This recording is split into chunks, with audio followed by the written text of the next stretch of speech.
Jai Hind friends, welcome to Kalyani IAS Academy.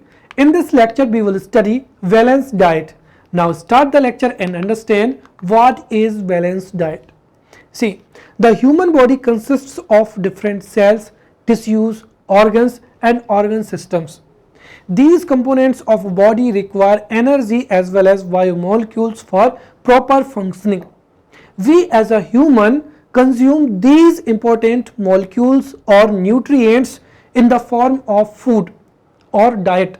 If we consume or if we take all the necessary and required nutrients as well as biomolecules in our food, then this is known as balanced diet. And second thing is that the availability of the nutrients should be in the required quantity of the human body, right? So there are two criteria for balanced diet. First thing is that all necessary and required nutrients should be available in the food, right? For an example, human body requires, right, carbohydrate, right, fats, proteins, vitamins, minerals, right, fibers, etc., etc. And if all these nutrients are available in the food, then this would be known as balanced diet.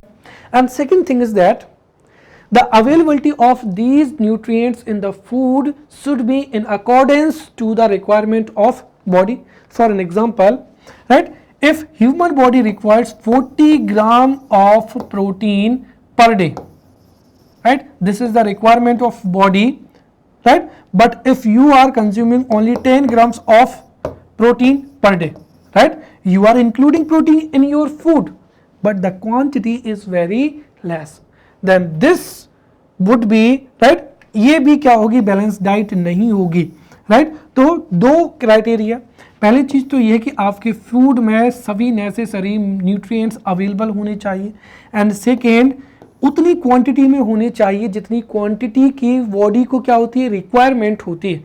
जैसे 40 gram protein required है तो आप 40 ग्राम ही लेना पड़ेगा. यदि आप half लेते हैं या 10 ग्राम लेते हैं तो वो भी बैलेंस डाइट नहीं होगी, राइट. तो इस तरीके से इन माय वर्ड्स या हम सिंपल वर्ड्स में कह सकते हैं कि balance diet is a diet in which all necessary and required nutrients are available and in the quantity which is required by human body is known as balanced diet, right. So ये balanced diet की क्या हो जाएगी, यहाँ पर definition हो जाएगी. If this is asked in the examination, then we can write any of the definition, right, among these.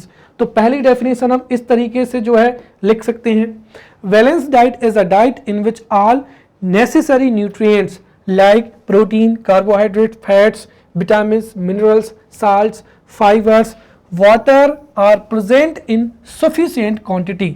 या जितनी क्वांटिटी हमारी बॉडी को ज़रूरत है, sufficient quantity as per physiological requirement, then उस डाइट को ही क्या कहा जाता है, बैलेंस डाइट कहा जाता है. And this is the best definition of balance diet.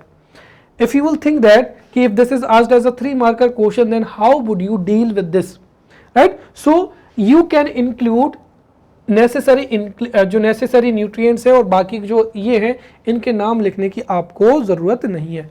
तो 3 मार्कर के लिए अगर मुझे ये डेफिनेशन लिखना हो बैलेंस डाइट की तो मैं लिखूंगा balance diet is a diet in which all necessary nutrients are present in sufficient quantity as per physiological requirement. तो ये जो मेरी डेफिनेशन है ये 20 वर्ड्स में क्या हो जाएगी, कंप्लीट भी हो जाएगी.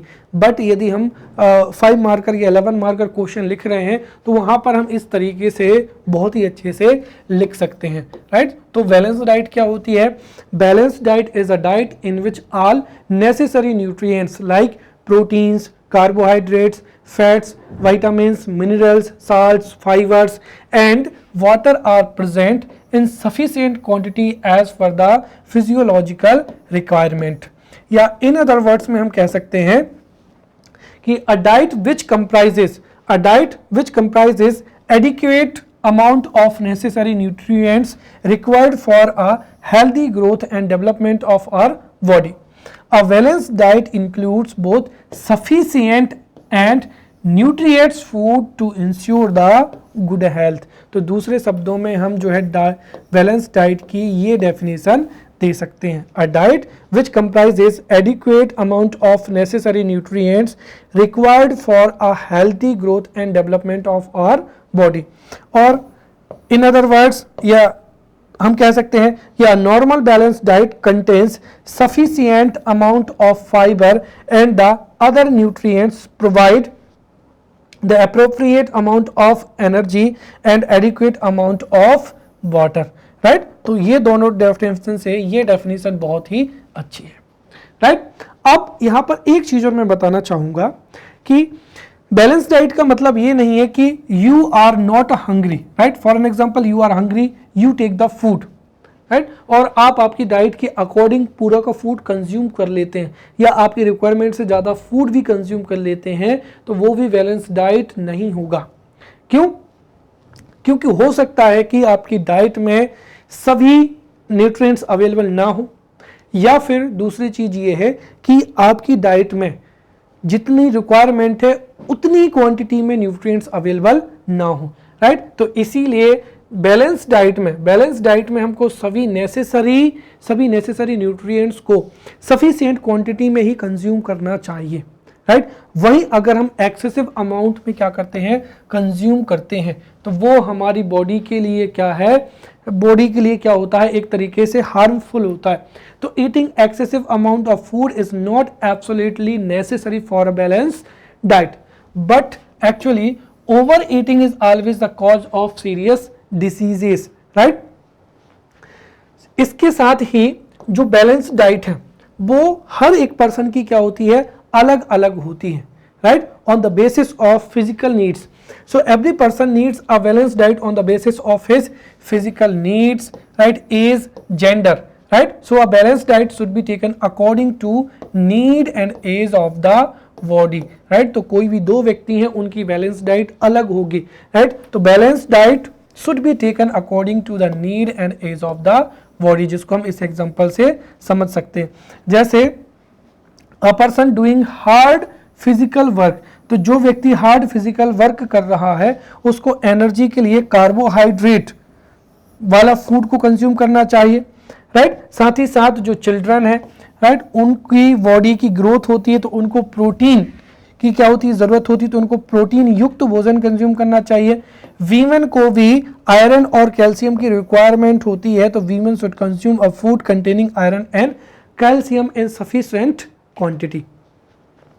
Now we will see the importance of balance diet and this may be asked as a 5 marker question, right?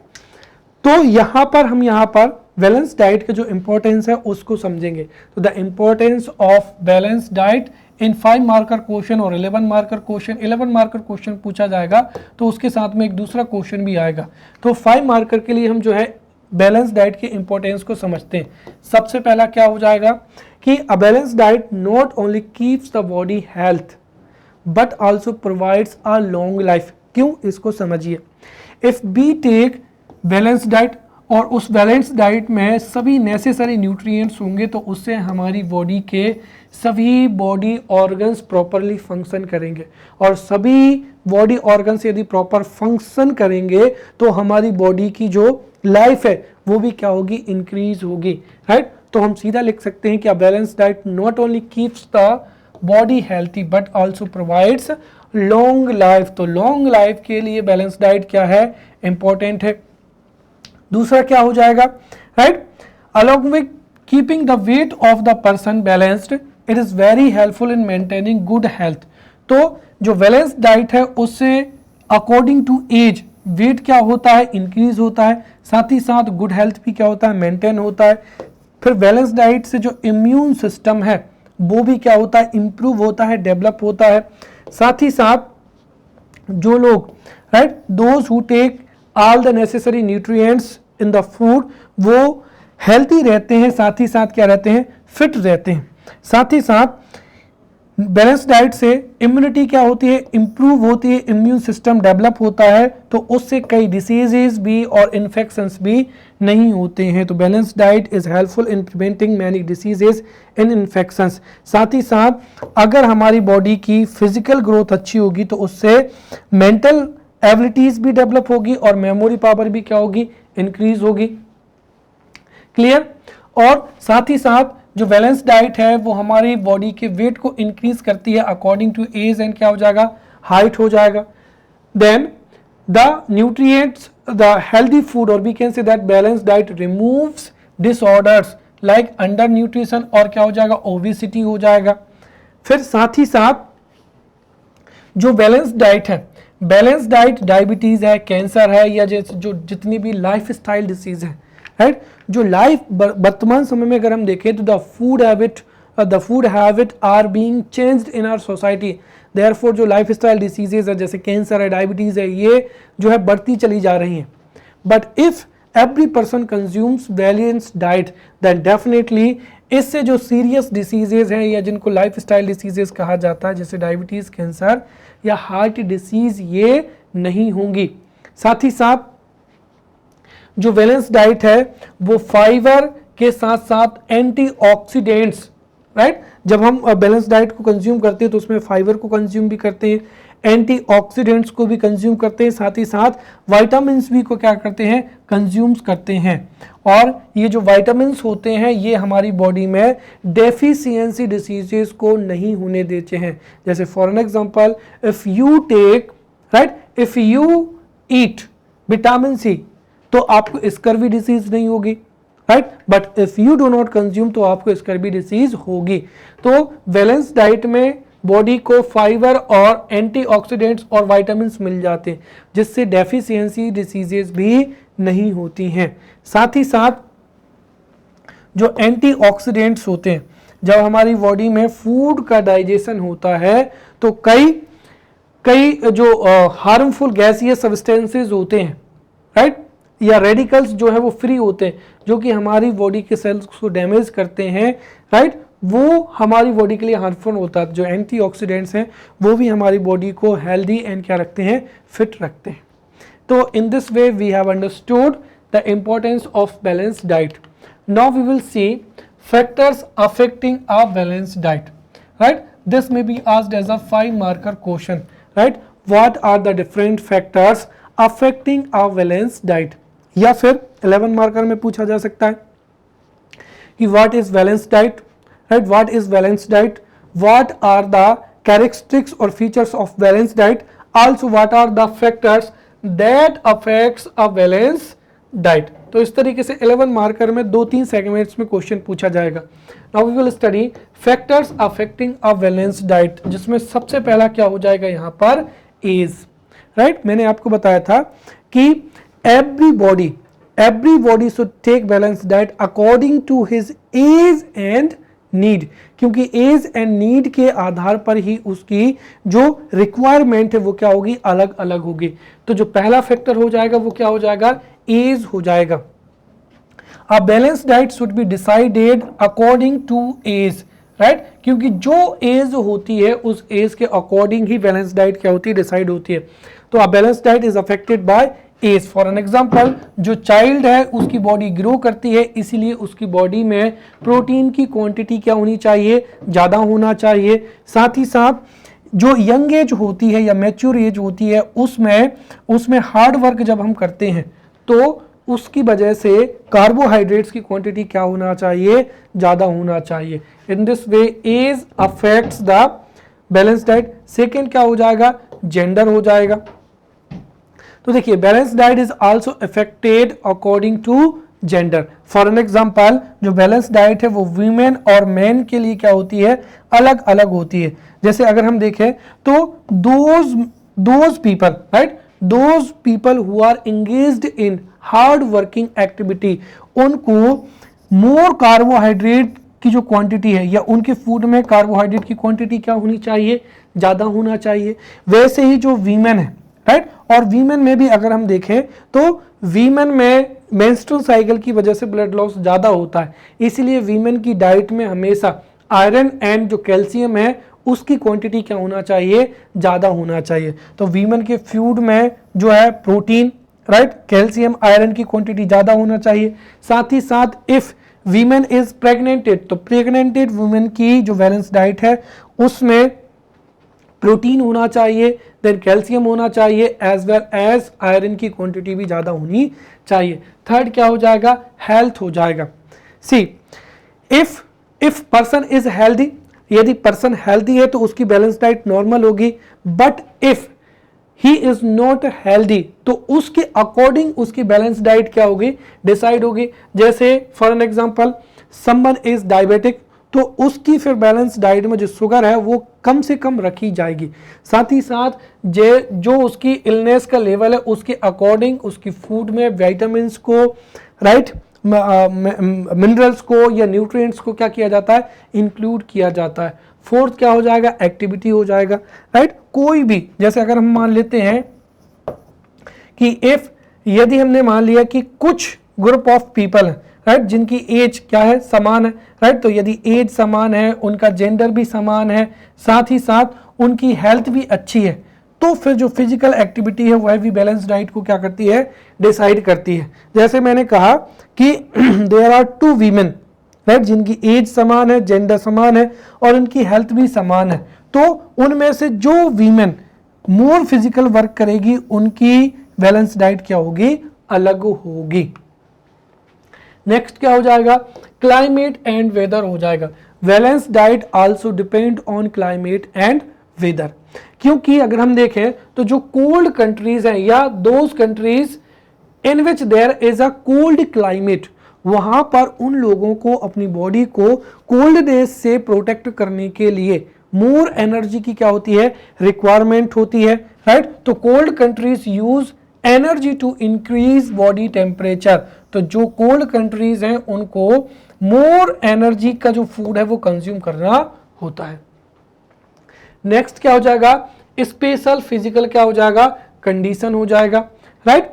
तो certain physiological conditions also affect the amount of food and the need of nutrients, right. For an example कि हमारी जो balance diet है उसमें क्या include होना चाहिए, साथ ही साथ क्या एक्सक्लूड होना चाहिए, ये स्पेशल फिजिकल कंडीशन पर भी डिपेंड करती है। फॉर एन एग्जांपल प्रेगनेंसी, तो जब कोई वीमेन प्रेग्नेंट होगी तो उसकी डाइट में प्रोटीन की, आयरन की एंड जो कैल्शियम है उसकी क्वांटिटी ज़्यादा होनी चाहिए, राइट। और माल न्यूट्रिशन से बचने के लिए ही आपने देखा होगा कि जो PHC है, प्राइमरी हेल्थ केयर सेंटर है, राइट, या जो कम्युनिटी हेल्थ सेंटर है, राइट, उनमें जैसे ही प्रेगनेंसी कंसीव होती है तो प्रेगनेंसी के चेकअप के साथ ही उनको प्रोटीन और साथ ही साथ iron and folic acid and calcium की टैबलेट्स दी जाती हैं ताकि उनकी डाइट में प्रोटीन, आयरन एंड कैल्शियम की जो क्वांटिटी है वो भरपूर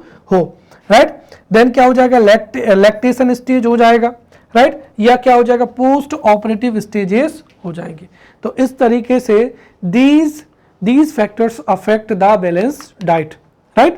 Now we will study nutrients, right. In our syllabus balanced diet is mentioned and vitamins are also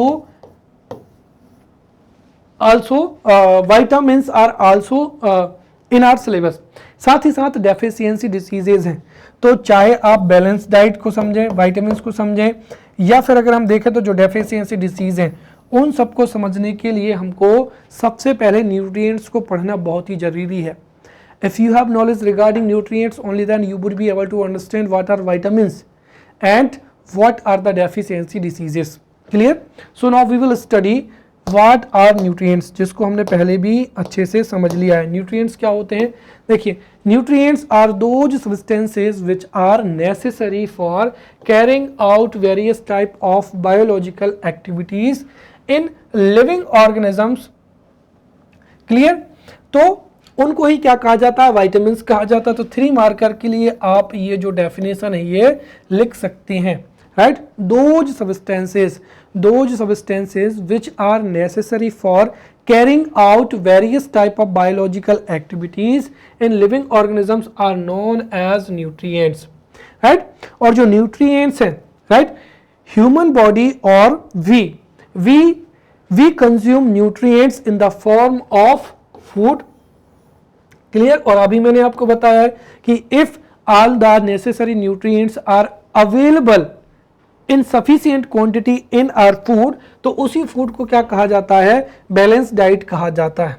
और जो जो न्यूट्रिएंट्स होते हैं, necessary nutrients are taken in the form of food, right, for the proper functioning of body, right, जिससे हमारी body proper function भी करे, body की ग्रोथ भी हो, राइट, जो टिश्यू या ऑर्गन डैमेज हो चुके हैं वो रिपेयर हो सकें, साथ ही साथ जो बायोलॉजिकल प्रोसेस है, राइट, वो भी क्या हो, कंटिन्यू रहे।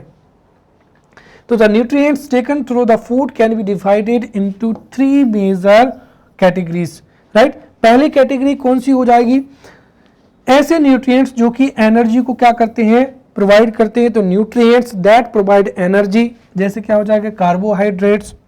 Nutrients that builds the cell और टिश्यूज, जैसे क्या हो जाएंगे, प्रोटीन्स हो जाएंगे। और न्यूट्रिएंट्स दैट इंप्रूव्स इम्यूनिटी, जैसे क्या हो जाएंगे, विटामिन्स हो जाएंगे। अब हम यहाँ पर जो टाइप्स ऑफ न्यूट्रिएंट्स है इसको समझेंगे। तो ये 11 जो है 11 मार्क्स में पूछा जा सकता है कि what are nutrients and write down the different types of nutrients। तो फिर हमको 11 मार्कर में पूरा का पूरा उत्तर लिखना पड़ेगा।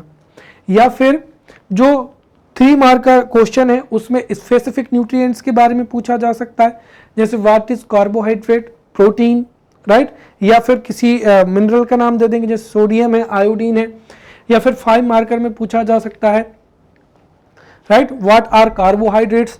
सो in this way from this topic 3 marker question, 5 marker question or 11 marker question may be asked in the examination. Clear? So we will study types of nutrients. See, nutrients can be classified in 2 parts according to the requirement. तो requirement के आधार पर 2 parts हो जाएंगे। सबसे पहला macro and then क्या हो जाएगा, माइक्रो। अब मैक्रो न्यूट्रिएंट्स क्या होते हैं, देखिए, those nutrients which are needed by body in large quantities, right. तो जो लार्ज क्वांटिटीज में रिक्वायर होते हैं उनको मैक्रो न्यूट्रिएंट्स कहते हैं, जैसे कार्बोहाइड्रेट्स, प्रोटीन्स एंड क्या हो जाएंगे, fats.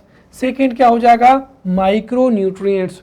So those nutrients which are needed by body in a low amount of quantity, उनको ही माइक्रोन्यूट्रिएंट्स कहा जाता है, जैसे वाइटामिन्स हो जाएंगे, मिनरल्स हो जाएंगे and some organic acid, for an example acetic acid, citric acid and lactic acid.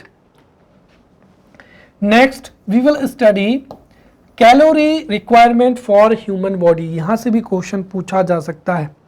अब देखिए, जो बैलेंस डाइट है, मैंने अभी बताया था कि बैलेंस डाइट,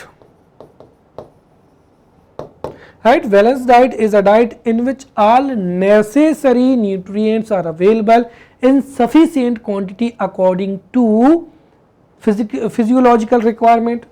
अब जो फिजियोलॉजिकल रिक्वायरमेंट होती है वो किस पर डिपेंड करती है, हमने समझा था। तो जो फिजियोलॉजिकल रिक्वायरमेंट है, physiological requirement depends on age, gender, right, environment, health status and special condition, right. और इसी आधार पर ही जो हमारी, या इन्हीं आधार पर, या एज है, हेल्थ है, राइट, या जेंडर है, इस आधार पर ही हमको जो है स्पेसिफिक कैलोरी फूड की क्या होती है, रिक्वायरमेंट होती है। जैसे जो the person who is working very hard, तो उसके लिए मैक्सिमम कैलोरी की फूड की क्या होगी, रिक्वायरमेंट होगी। एंड दोज पर्सन जिनका सिंपल वर्क, जैसे मेरा, right, I teach whole the day, तो मैं या तो टीच करता हूं, तो मतलब बैठा रहता हूं, या यहाँ पर पढ़ाता हूं, तो ज़्यादा फिजिकल एक्टिविटी इन्वॉल्व नहीं है, इसलिए मेरी जो डाइट होगी वो नॉर्मल रिक्वायरमेंट होगी। तो इस तरीके से 3 मार्कर से क्वेश्चन पूछा जा सकता है कि व्हाट इज द एनर्जी या what is the calorie requirement for 8 hour worker, या what is the calorie requirement for hard worker. तो इसको आप अच्छे से याद रखें, calorie requirement for human body. सबसे पहला क्या हो जाएगा, नॉर्मल वर्कर के लिए, या कोई भी व्यक्ति यदि नॉर्मली वर्क करता है या उसकी जो फिजिकल एक्टिविटी है वो सिंपल होती है, तो मेल को 2000 कैलोरी और फीमेल को 2100 कैलोरी का फूड कंज्यूम करना चाहिए। 8 hour worker, right, so those people जो कि 8 घंटे करते हैं। अब 8 घंटे का जो वर्क है उसमें कई फिजिकल एक्टिविटी क्या होती है, इन्वॉल्व होती हैं। तो 8 आवर वर्कर के लिए अगर वो मेल है तो 3000 और फीमेल है 2500 कैलोरी का फूड कंज्यूम करना चाहिए, राइट। और कोई व्यक्ति हार्ड वर्कर है, राइट, जो कि डेली वेजेस पर वर्क करता है और जो प्राइमरी एक्टिविटीज हैं उनमें इन्वॉल्व है, तो हार्ड वर्कर के लिए मेल के लिए 3600 और फीमेल के लिए 3000 कैलोरी जो फूड है वो कंज्यूम करना चाहिए। चलिए, now we will study major nutrients. और अभी हमने समझा था कि जो न्यूट्रिएंट्स हैं, there are 2 types of nutrients based on the requirement. First is macronutrients, carbohydrate, protein and क्या हो जाएगा, फैट्स। देन माइक्रोन्यूट्रिएंट्स जिसमें क्या हो जाएंगे, मिनरल्स हो जाएंगे, वाइटामिन्स हो जाएंगे एंड क्या हो जाएंगे, मिनरल्स, वाइटामिन्स एंड क्या हो जाएंगे, एसिड्स हो जाएंगे, राइट। तो हम यहाँ पर जो मेजर न्यूट्रिएंट्स हैं, चाहे वो मैक्रोन्यूट्रिएंट्स हो, माइक्रोन्यूट्रिएंट्स हो, उनको 1 बाय 1 करके यहाँ पर समझने का प्रयास करते हैं। तो फर्स्ट क्या हो जाएगा, यहाँ पर कार्बोहाइड्रेट्स हो जाएगा। देखिए, carbohydrate are the vital source nutrients which provide energy for our body. तो जो कार्बोहाइड्रेट होते हैं वो एनर्जी का क्या होते हैं, सोर्स होते हैं। तो carbohydrates are vital source nutrients which provide energy for our body, right। अब अगर हम देखें तो जो ग्लूकोज है या जिसको क्या कहा जाता है, ब्लड शुगर भी कहा जाता है, तो ग्लूकोज और blood sugar produced by converting the carbohydrate is utilized as a source of energy for cells, tissues and क्या हो जाएगा, टिश्यू ऑर्गन्स हो जाएगा। हम जो भी कंज्यूम करते हैं वो ब्रोक डाउन होकर ग्लूकोज में या ब्लड शुगर में क्या हो जाता है, कन्वर्ट हो जाता है, और इसी ब्लड शुगर या ग्लूकोज को ही हम यूटिलाइज करते हैं सोर्स ऑफ एनर्जी के रूप में, और इसका सेल्स के द्वारा, टिश्यूज के द्वारा यूज किया जाता है। The carbohydrate are chemical compound which contain carbon, hydrogen and oxygen. और ये आप 3 मार्कर के लिए याद रखना, the availability of carbon, hydrogen and oxygen in the carbohydrate is 1:2:1। साथ ही साथ जो कार्बोहाइड्रेट है उनको एनर्जिक फूड भी माना जाता है। क्यों? Because carbohydrate meet the 50 to 75% of the total energy requirement. साथ ही साथ जो 1 ग्राम ग्लूकोज होता है वो 4.2 किलो कैलोरी एनर्जी को क्या करता है, उपलब्ध कराता है। जैसे अगर उदाहरण के तौर पर मैं आपको बताना चाहूं कि यदि आप 100 ग्राम की क्या खाते हैं, एक चपाती खाते हैं या रोटी खाते हैं, तो यू विल गेट 400, इसको अगर हम मल्टीप्लाई करें 4/2 इंटू क्या हो जाएगा 100, तो you will get 420 kilo calorie, right. तो एक तरीके से यहाँ पर अगर आप एक चपाती को खाएंगे तो 420 जो कैलोरी है वो आपको एनर्जी मिल जाएगी। इसी तरीके से यदि आप 5 जो चपातीज हैं उनको कंज्यूम करते हैं तो उससे क्या हो जाएगा, आपको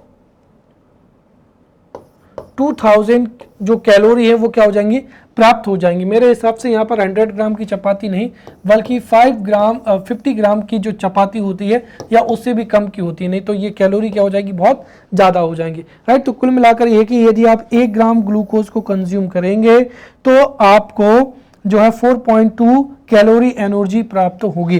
जैसे मैंने मान लिया कि यदि जो है 20 ग्राम की एक चपाती है और आप 5 चपाती खाते हैं तो आपको 420 के समथिंग जो एनर्जी वो क्या है, प्राप्त हो जाएगी।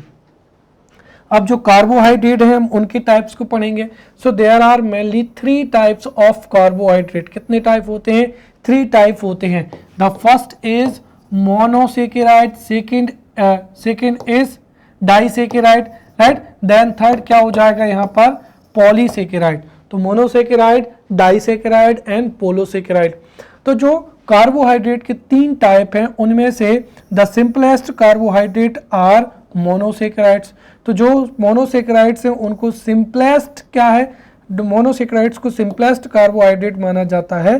For an example glucose, fructose and क्या हो जाएगा, गैलेक्टोज हो जाएगा। और जो फ्रक्टोज है वो फ्रूट्स में जो स्वीटनेस है उसके फॉर्म में पाई जाती है। देन सेकंड क्या हो जाएगा, डाइसेकेराइड हो जाएगा। तो disaccharide are made up of 2 monosaccharides. For an example sucrose, maltose and lactose. अब सुक्रोज कैसे बनता है, तो देखिए जब ग्लूकोज फ्रक्टोज के साथ में कंबाइन होता है तो उससे ही क्या बनता है, सुक्रोज पाया जाता है, राइट। तो ग्लूकोज प्लस का फ्रक्टोज, उससे ही क्या बनता है, सुक्रोज पाया जाता है, जो कि किस में पाया जाता है, शुगर केन में। और द क्वालिटी, जो शुगर केन की क्वालिटी होती है वो सुक्रोज की अवेलेबिलिटी से ही डिसाइड होती है। जब ग्लूकोज से मिलता है तो माल्टोज बनता है, और ग्लूकोज जब गैलेक्टोज से बनता है तो उससे क्या बनता है, लैक्टोज बनता है, जो कि मिल्क में पाया जाता है। थर्ड क्या हो जाएगा यहाँ पर, पॉलीसैकेराइड। तो पॉलीसैकेराइड आर दोज सैकेराइड्स और those carbohydrates which are formed by the union of many monosaccharides, right? और ये क्या होते हैं, इनसोल्यूबल होते हैं, right? तो polysaccharides are insoluble in water. Therefore, whenever we consume polysaccharide, उसका पहले क्या होता है, डाइजेशन होता है, right? तो जो polysaccharides होते हैं वो insoluble होते हैं और ये प्लांट्स में पाए जाते हैं स्टार्च के रूप में। When we need energy through the process of digestion, these polysaccharides are break down into simple carbohydrate glucose, and this glucose is used in the form of energy, right? Therefore ये fuel के रूप में कार्य करते हैं, stored fuel, ध्यान रखना, stored fuel. thus they act as stored fuel for energy production। Example क्या हो जाएंगे, स्टार्च, राइट। तो जो स्टार्च है वो किस में पाया जाता है, प्लांट्स में पाया जाता है। तो स्टार्च जो प्लांट्स में पाया जाता है। देन ग्लाइकोजन ह्यूमन बॉडी में पाया जाता है, जो कि जो लीवर है, लीवर ग्लूकोज को ग्लाइकोजन में ही कन्वर्ट कर देता है। देन काइटिन हो जाएगा एंड क्या हो जाएगा, सेलुलोज हो जाएगा। So these are the examples of polysaccharide. Now we will study functions of carbohydrate. और जो कार्बोहाइड्रेट के फंक्शंस हैं उनको हम बहुत ही अच्छे से यहाँ पर समझते हैं। सबसे पहला, carbohydrates are the main source of energy for the body, and we have studied that कि the energy requirement, right, body की जो 50 to 75 एनर्जी रिक्वायरमेंट है वो फुलफिल की जाती है किसके माध्यम से, कार्बोहाइड्रेट के माध्यम से ही फुलफिल की जाती है। Second, carbohydrate, right, carbohydrate act as stored fuel in the form of starch, right? Through photosynthesis plants make their own food and this food is stored in the form of starch, right? और इसी starch से plants जो हैं वो अपनी energy को क्या करते हैं, प्राप्त करते हैं। साथ ही साथ carbohydrate are the component of DNA and RNA. Also they keep proteins safe for the body's building, क्या हो जाएगा, functions हो जाएगा। If we consume low amount of carbohydrate, तो जो proteins है उनका use किया जाता है energy production के लिए। But if we consume good amount of carbohydrates, तो ये proteins को body की building functions के लिए क्या करते हैं, बचा के रखते हैं। नेक्स्ट यहाँ पर हो जाएगा सोर्सेस ऑफ कार्बोहाइड्रेट, राइट। तो कार्बोहाइड्रेट्स के कई क्या होते हैं, सोर्सेज होते हैं। तो there are lot of sources of carbohydrate. For an example क्या हो जाएगा, सीरियल्स हो जाएंगे, फूड ग्रेन्स हो जाएंगे, पोटैटोस हो जाएंगे, राइट। प्रोसेस्ड क्या हो जाएगा, सीज हो जाएगा, कॉर्न हो जाएगा, बीन्स हो जाएगा, लेंटिल्स हो जाएगा, राइट, पीनट्स हो जाएगा, बीस हो जाएगा, होल ग्रेन ब्रेड हो जाएगा, सुगर्स हो जाएगा, etcetera etcetera. These are the source of carbohydrates, right? Now we will see carbohydrates, right? So the deficiency diseases, the deficiency diseases due to lack of क्या हो जाएगा, कार्बोहाइड्रेट हो जाएगा। तो हमने यहाँ पर कार्बोहाइड्रेट की सोर्स को पहले ही समझ लिया है। अब ये जो हेडिंग डली है वो क्या है कि diseases because of the deficiency of carbohydrate, उसको हम यहाँ पर क्या करते हैं, समझते हैं। देखिए, if we consume low amount of carbohydrate as required by our body, then definitely there would be a low amount of energy in our body, right? और उसकी वजह से कई प्रकार की जो डिसीजेज हैं वो क्या होती हैं, जो है क्रिएट हो जाती हैं, right, due to lack of carbohydrates. सबसे पहली चीज तो ये है कि कार्बोहाइड्रेट की कमी की वजह से क्या होती है, वेट जो है वो डिक्रीज होता है, साथ ही साथ जो एबिलिटी टू वर्क है वो भी क्या हो जाती है, डिक्रीज हो जाती है। वहीं if we consume excess amount of carbohydrate, then this leads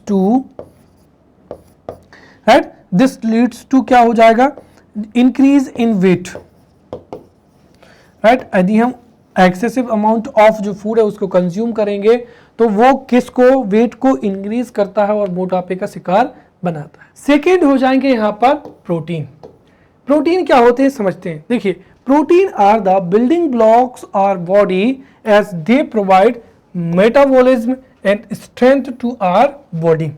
क्योंकि अगर हम देखें तो जो सेल डिवीजन या सेल की ग्रोथ के लिए प्रोटीन क्या होता है, इंपॉर्टेंट होता है। If the protein is enough amount in the food, then definitely this will lead to growth, right? growth in क्या हो जाएगा, ग्रोथ इन सेल हो जाएगा। और जब सेल में ग्रोथ होगी तो उससे टिश्यूज डेवलप होंगे, ऑर्गन्स डेवलप होंगे और हमारी जो स्ट्रेंथ है वो भी क्या होगी, इंप्रूव होगी। साथ ही साथ क्या होगा, मेटाबॉलिज्म भी इंप्रूव होगा। तो Proteins are building blocks of our body as they provide metabolism and strength to our body. Proteins are large biomolecules involved in the functioning and regulating our body cells, tissues and क्या हो जाएगा, organs हो जाएगा। तो हमारी जो cells हैं, tissues हैं, organs हैं, उनकी regulation में और उनकी फंक्शनिंग में इंपॉर्टेंट रोल प्ले करते हैं, राइट। तो proteins are large biomolecules involved in functioning and regulating of our body cells, tissues and organs. साथ ही साथ जो प्रोटीन्स होते हैं, proteins are made of smaller units, जिनको क्या कहा जाता है, अमीनो एसिड्स कहता है। तो proteins are made of smallest unit amino acid. And one thing I would like to tell you that for the proper functioning of our body requires more than 20 amino acids, right? So our body requires more than 20 amino acids, right? And out of these 20 amino acids, more than 10 amino acids are synthesized our body, right? तो जो 20 amino acids हैं उनमें से 10 amino acids को synthesise किया जाता है हमारी बॉडी को, और जो rest of the amino acids हैं उनको प्रोटीन के रूप में जो है, प्रोटीन के रूप में, फूड के रूप में क्या किया जाता है, जो है कंज्यूम किया जाता है। ये जो अमीनो एसिड्स हैं, these are essential for the proper nutrition of the body, right. और जो प्रोटीन्स हैं, ये प्रोटीन्स हमारी बॉडी के न केवल स्ट्रक्चरल सब्सटेंसेस हैं बल्कि ये अदर फंक्शंस को भी क्या करते हैं, परफॉर्म करते हैं। हमारी जो एनर्जी रिक्वायरमेंट है उसमें से 50 to 75% की जो रिक्वायरमेंट है वो कार्बोहाइड्रेट के द्वारा फुलफिल होती है, और जो 15% एनर्जी रिक्वायरमेंट है that is fulfilled by protein. जो टर्म प्रोटीन है वो जे वर्जीलियस के द्वारा जो है विकसित की गई थी। अब टाइप ऑफ प्रोटीन को हम यहाँ पर समझेंगे, तो जैसे हमने कार्बोहाइड्रेट के टाइप समझे थे वैसे ही प्रोटीन में सबसे पहला क्या हो जाएगा, सिंपल प्रोटीन। तो proteins that are composed only of amino acid, तो जो प्रोटीन केवल अमीनो एसिड को से मिलकर बना हुआ होता है उसको सिंपल प्रोटीन कहते हैं। जैसे एल्ब्यूमिन हो जाएगा और ग्लोब्यूलिन हो जाएगा। सेकेंड हो जाएगा कॉन्जुगेटेड प्रोटीन, तो proteins whose combination are with molecules other than proteins. तो अदर देन प्रोटीन्स के जो मॉलिक्यूल्स हैं उनसे जब कॉम्बिनेशन होता है तो उनको ही कॉन्जुगेटिव प्रोटीन कहा जाता है। जैसे क्या हो जाएगा, न्यूक्लियो प्रोटीन्स हो जाएगा, ग्लाइकोप्रोटीन्स हो जाएगा, फॉस्फोप्रोटीन्स हो जाएगा, एक्सेट्रा। देन क्या हो जाएगा, डिराइव्ड प्रोटीन हो जाएगा। तो proteins which are obtained by partial aqueous decomposition of natural proteins are known as derived proteins. तो जो नेचुरल प्रोटीन्स है, नेचुरल प्रोटीन्स की पार्शियल एक्वस डिकम्पोजिशन से जो ड्राइव्ड प्रोटीन्स हैं वो निकाले जाते हैं। जैसे क्या हो जाएगा, पेप्टोन्स हो जाएगा या पेप्टाइड्स हो जाएगा। Clear? Now we will understand the function of protein. तो पहली चीज तो क्या है कि जो प्रोटीन्स है वो हमारे शरीर की प्रॉपर ग्रोथ के लिए, टिश्यूज की ग्रोथ के लिए मोस्ट इंपॉर्टेंट होते हैं, राइट। तो पहला पॉइंट तो यही हो जाएगा कि proteins play a key role, proteins play a key role in the boosting our immunity, building muscle, ये तो पहले नंबर पर आपको लिखना है, राइट। तो proteins play a key role in the building muscles, right, cell communication, digestion, production and boosting our immunity, right. साथ ही साथ प्रोडक्शन ऑफ कैरेटिन, जिससे हमारे क्या बनते हैं, हेयर्स और नेल्स बनते हैं। तो proteins play a key role in building muscles as well as production of keratin, जिनसे हमारे हेयर्स और क्या होते हैं, नेल्स बने हुए होते हैं। साथ ही साथ प्रोटीन एनर्जी का भी क्या होते हैं, सोर्स होते हैं। Protein are mainly involved in producing enzymes, hormones, creating DNA molecules and other metabolic जो केमिकल्स हैं उनके सिंथेसिस में इंपॉर्टेंट रोल प्ले करते हैं। साथ ही साथ many complex proteins act as enzymes, enzymes के रूप में कार्य करते हैं जो कि मेटाबॉलिक प्रोसेस को कंप्लीट करते हैं। Proteins protect the body in the form of antibodies. Now we will understand what are the deficiency diseases, deficiency diseases, right. तो प्रोटीन की वजह से जो डेफिशिएंसी डिसीजेज हैं उनको हम पढ़ेंगे। तो deficiency diseases because of protein. तो पहली चीज तो हम समझ चुके हैं कि protein is necessary for the development of our body, but if protein is not consumed according to need of the body, then उससे पहली जो बीमारी होती है वो कौन सी होती है, मरास्मस होती है, राइट। और जो मरास्मस डिसीज होती है उसमें क्या होता है, the muscles of children becomes loose. तो the muscles of the children become loose, legs become thin, और जो स्किन है उस पर क्या आ जाती है, रैसेस आते हैं, जिसको मरास्मस डिसीज कहा जाता है। सेकेंड हो जाएगा क्वासी ओरकर हो जाएगा। इन दिस डिसीज जो चिल्ड्रन है उनके आर्म्स और जो लेग होते हैं वो क्या हो जाते हैं, बहुत ही ज़्यादा पतले हो जाते हैं। The arm and legs of the children becomes thin, और उनका जो वेट है वो डिक्रीज हो जाता है, ग्रोथ रुक जाती है, और स्टोमक जो है आउटवर्ड आ जाता है, तो उसको ही क्या कहते हैं, क्वासी ओरकर कहा जाता है। अब protein requirement, right, you need to remember this for 3 marker. तो जो मेल है, राइट, मेल के लिए 50 to 60 ग्राम्स प्रोटीन की रिक्वायरमेंट होती है, राइट। और सीधा ऐसा कहा जाता है कि जो आपकी हाइट है उसको डबल करके, आधा करके, जो अकॉर्डिंग टू आपकी जो हाइट है उस हाइट के अनुसार ही आपको प्रोटीन लेना चाहिए। तो 55 to 60 ग्राम्स प्रोटीन मेल के लिए एवरेज, फीमेल के लिए 45 to 50, बॉय के लिए 22 to 41 ग्राम, और जो टीनेज है उनके लिए 50 to 75 ग्राम्स प्रोटीन की क्या होती है, रिक्वायरमेंट होती है। What are the sources of protein? तो sources of protein are milk, egg, right? तो sources of protein milk हो जाएगा, then egg हो जाएगा, groundnut, almond हो जाएगा, pulses हो जाएंगे, सोयाबीन, और सोयाबीन में 40 से 42% जो है प्रोटीन ही पाया जाता है। चीज़ हो जाएगा, मीट हो जाएगा, फिश हो जाएगा, योल्क हो जाएगा। So these are the sources of protein, right? So we have studied something 1 hour. Right, so we will finish this topic in the upcoming lecture. So in the upcoming lecture we will study the key nutrients of balanced diet, right. Till then, thank you.